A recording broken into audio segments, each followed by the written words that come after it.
sur Europe 1. Philippe Vandel, c'est l'heure des télescopages de Bruno Donnet. Dans un instant, on va recevoir le reporter Romain Icard. On parle de ce doc qui évoque le pays le plus secret et le plus verrouillé au monde, la Corée du Nord, à voir dimanche soir sur France 5. Mais d'abord, à l'instant, 9h40 sur Europe 1, l'heure des télescopages de Bruno Donnet. Bonjour Bruno. Bonjour Philippe. Tous les jours, Bruno, vous questionnez ici les représentations médiatiques et ce matin, vous vouliez évoquer deux images qui vous ont fait réagir. Oui, télescopage ce matin, Philippe, entre deux images de presse écrite. Deux photographies diamétralement opposées qui, mises côte à côte, en disent long sur la manière dont sont montrées les femmes. La première, je l'ai découverte en feuilletant le magazine Télérama, qui brosse cette semaine le portrait d'une journaliste que les téléspectateurs de France 2 connaissent bien, Maryse Burgot. Elle est grand reporter et après avoir couvert de très nombreux conflits partout sur la planète, depuis un an, elle est une des grandes signatures de France Télévisions, chargée de nous raconter quasi quotidiennement la guerre qui se déroule en Ukraine. Alors, de Maryse Burgot, je connais parfaitement bien la voix.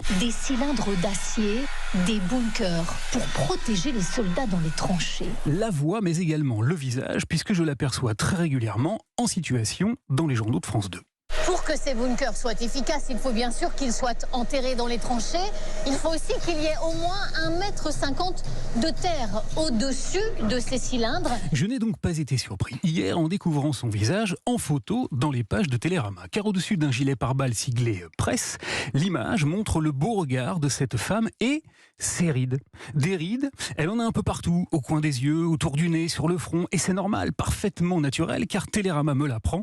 Maryse Burgot à 58 ans. Bref, cette semaine, dans Télérama, une femme reporter de 58 ans est montrée telle qu'elle est, telle que nous la voyons tous les jours, sans phare, sur le terrain. Et pourtant, toujours dans la presse magazine, Bruno, une autre photographie qui vient tout juste de paraître vous a beaucoup surpris. Oui, cette photo-là, Philippe, c'est la une des Inrecuptibles du mois de mars 2023. Elle montre côte à côte deux moitiés de visage. Du côté gauche, la comédienne Nadia Tereskevich, et du côté droit, Isabelle Huppert. Les deux femmes sont à l'affiche du nouveau film de François Ozon, et voilà pourquoi les Inrocks ont choisi de les réunir à la une. Seulement voilà, Nadia Tereskevich a 26 ans. Et Isabelle Huppert en aura 70 dans moins d'un mois. 44 ans les séparent. Et pourtant, sur la photo, elles ont l'air d'avoir rigoureusement le même âge. Eh oui, sur cette image, le visage d'Isabelle Huppert est retouché. Que dis-je retouché? Il est ultra retouché, photoshopé à mort pour gommer toutes ses rides et donner l'illusion d'une femme éternellement jeune. Alors, hasard de la programmation, figurez-vous qu'Isabelle Huppert, la vraie, je l'ai vue hier soir sur le plateau de C'est à vous. Bonsoir chère Isabelle, ravie de votre présence ce soir. Anne-Elisabeth Lemoine l'avait conviée à son dîner et la femme que j'ai découverte à l'écran ne ressemblait absolument pas à celle qui est en couverture du magazine. Vous avez des preuves? Les preuves, elles étaient nombreuses et elles étaient parfaitement visibles sur tous les plans dans lesquels apparaissait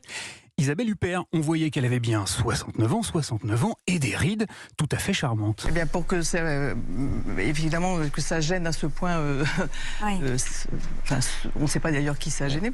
Voilà, alors personnellement, je n'ai pas été gêné par ce que j'ai vu à la télé, pas plus que par ce que j'ai découvert dans Télérama. En revanche, j'ai été très troublé de constater qu'aujourd'hui encore, lorsqu'il s'agit de montrer une comédienne quasi septuagénaire, eh bien, un magazine n'hésite pas à nous donner l'illusion que son visage ressemble à celui de sa partenaire âgée de 26 ans, comme s'il fallait, pour les femmes et uniquement pour elles, car jamais la presse ne retouche à ce point le visage des hommes, rester éternellement jeune pour rester montrable à la une.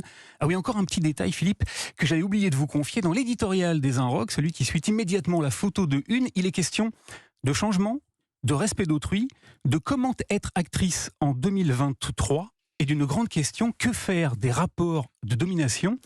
On se le demande. Merci Bruno Donnet pour cette vision et ces questions.